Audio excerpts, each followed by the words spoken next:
Sometimes bass guitars don't sound the way we want them to, and sometimes the solution is really easy or it might be more complicated. I think today what I'm going to do is I'm going to go down a list of some of the common problems that you can run into with your electric bass, and hopefully I can point you in the right direction. All right, so the first one, my bass sounds bad when I turn the knobs. So that probably means you have a dirty potentiometer. If dirt gets in there, it can start to sound crackly. So first I would just take the knob and just spin it a bunch of times and see if the problem goes away.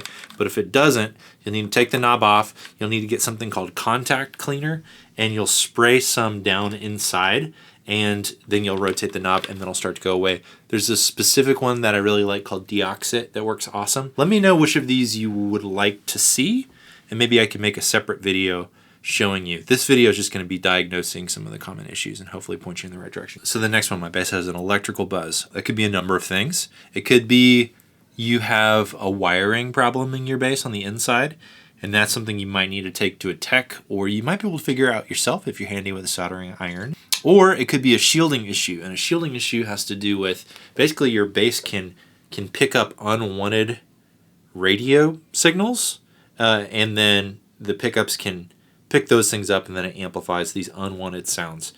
So one simple solution for that is you can get some copper tape and basically cover up the inside of your bass, the cavity where the pickups are, with copper electrical tape. And what you're doing is you're creating a barrier, a shield, that's not letting radio signals in. So you put copper tape on the inside of your pick guard and around the wood hole where the pickups are sitting, and you're kind of creating like an insulated little barrier to protect your pickups from picking up unwanted electrical signals. If you want a more in-depth dialogue on any one of these problems, they could probably all be their own video. This video is just about giving you an overview and helping you figure out what the issue is, and then maybe you can take the next step. Frets are buzzing. That's another common issue.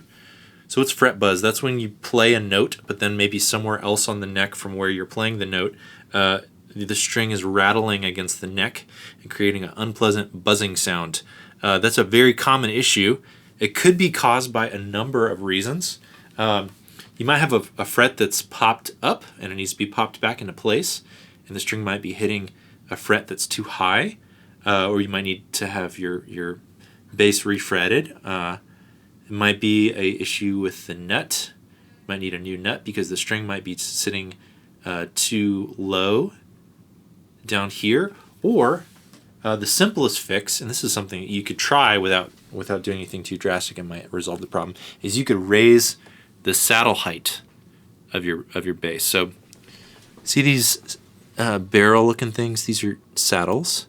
And see how on either side of the string there's a little tiny hole for an Allen wrench.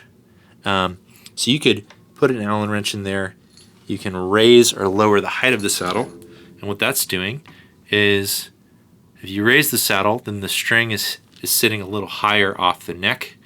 If you lower the saddle, the string is sitting a little closer to the neck. So it has to do with the action of your bass, how high or low your strings are. A lot of that's subjective. A lot of that is based off of your preference. Some people like the way a higher or lower action on a bass feels and sounds. But if you do raise your saddle, that might help resolve the issue with the fret buzz. Now, it's important to point out, if you start raising your saddle height, it can start to create other problems, right? So maybe the bass might not be as comfortable to play if the strings are too high off the neck.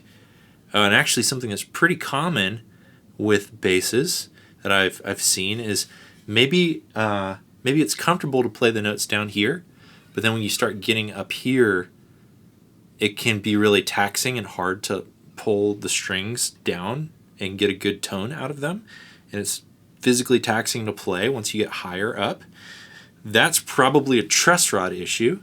The truss rod is a metal bar that's going through the neck, right? And depending on how tight or how loose the truss rod is, it'll change how much bow is in the neck, right? So if you imagine the neck, it might be like totally straight, and there's not a lot of relief. Relief is the amount of gap between the neck and the strings up here in the middle. If you have a really straight neck, there's not a lot of relief, but then if you have a truss rod that's looser, you start to incorporate a little bit of a bow into the neck, and then that's when you can, if there's too much of that, then you can start to have issues with the strings are sitting too high off the neck. So you could potentially, if you're having a problem where these notes are too hard to play, you could tighten your truss rod, which is usually found right here. I don't know if you can see that. Some basses you have to take the bass apart to get to the truss rod, but see how there's that little hole down there? Where you could get an Allen wrench in and adjust the tension on the truss rod. It's not something that I do a lot or do all the time, and it's pretty scary the first time you do it if you've never done it before, but as long as you don't do too much at once, it should be okay. I would just do a quarter turn to start with and see if that resolves the issue. So if you want your neck to be straighter, that means you need to tighten the truss rod. If you want more relief, so if you're having a lot of fret buzz, it might be because the neck is too straight. So you could loosen your truss rod, and that'll start to bring some of that bow back in. My bass is out of tune when I play it. Okay, so if you've already tuned your bass here, and you've tuned, and I have a video on how to tune your bass, then it's probably an intonation issue, right? So if you're playing a note down here that's in tune, but you fret up here and it's out of tune, that means the bass, it needs its intonation adjusted. I have a video on how to do that as well, but basically all you have to do is adjust your saddle distance down here by there's little screws on the ends. Might be an Allen wrench, it might be a screwdriver, but what that does is that's going to determine how far these saddles sit from the bridge. What that's doing is it's changing the length of the string, and we're trying to get the length of our string where the exact center half of the string is on the 12th fret, and we do that by adjusting the string saddles backwards and forwards here, and that will help adjust your intonation, and it's super easy. So I'm going to put a link to that video on how to do that as well. My bass doesn't make any sound at all. Ooh, well, that sounds like there's a wiring problem. It sounds like there's something that's disconnected, and you might need to take your pick guard off, get in there, see if there's a loose wire. Usually you can find schematics on how these basses are supposed to be wired. You might be able to fix it yourself if you're handy with a soldering iron. It's a little intimidating at first, but it's really not that bad. So you might be able to fix it yourself. You might need to take it to a tech, or this maybe you have an active bass. This is a passive bass, but maybe you have an active bass. An active bass actually has a battery in it. The battery is powering a preamplifier inside of the bass, and if the battery is dead, that might be why you're not getting any sound. So a lot of times the active bass will have a compartment on the back where you can change your battery. Sometimes you have to take the bass apart to get to it as well.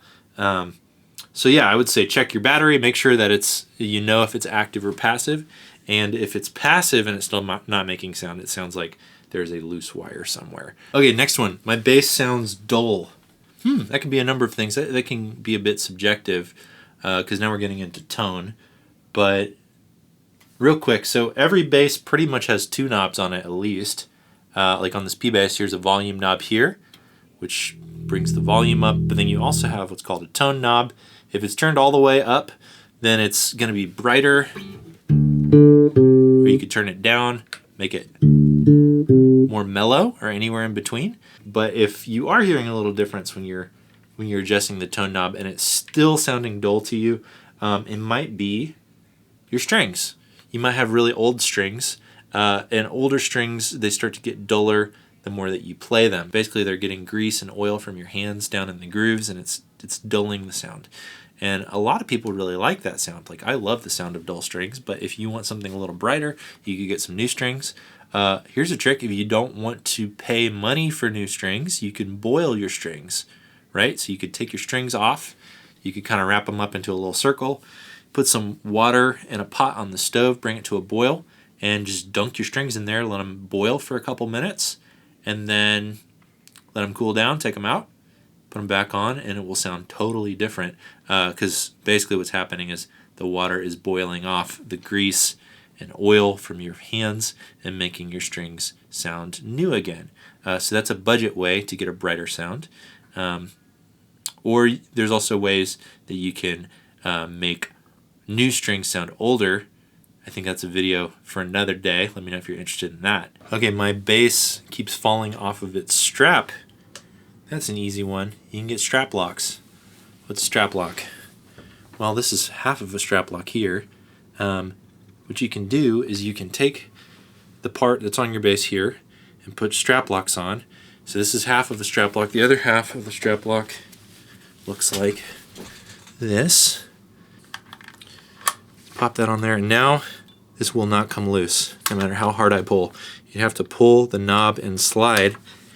This is a cool way to lock it in place, and I like having strap locks on all my basses.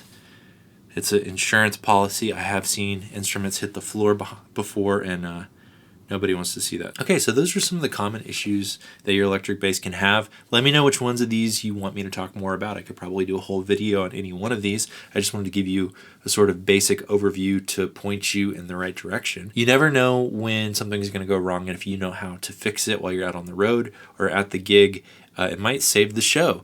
And it can also save you a bunch of money because you don't have to send your bass to be serviced unless it's something that's a really big deal that you don't know how to do. So I think just some general bass maintenance sort of things can really be helpful for you. If you found this video interesting or helpful, I try to do videos every Wednesday, so please consider subscribing. And I also have a bass course if you want to support the channel. So thanks for hanging out today, and I'll see you next week.